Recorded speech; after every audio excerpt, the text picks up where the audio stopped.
Setiap tahun, bila Aidiladha semakin dekat, ada insan yang mula menyimpan sedikit demi sedikit. Dalam sebuah rumah kecil, tersimpan sebuah harapan yang besar.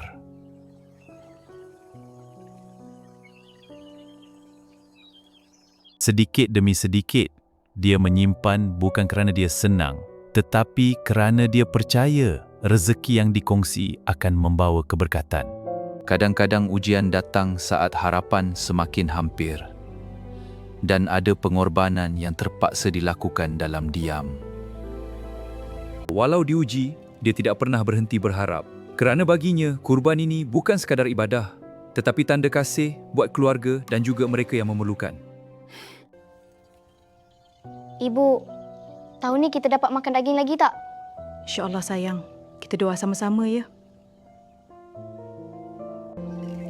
Alhamdulillah, selesai dah ya bang. Alhamdulillah.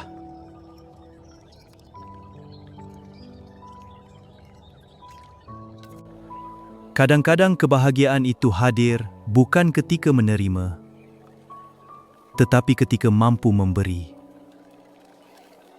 Ini sedikit rezeki kurban untuk puan sekeluarga. Alhamdulillah. Terima kasih.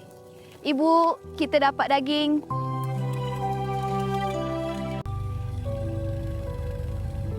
Kurban kita mungkin hanya satu bahagian, tetapi bagi mereka ia adalah sejuta kesyukuran.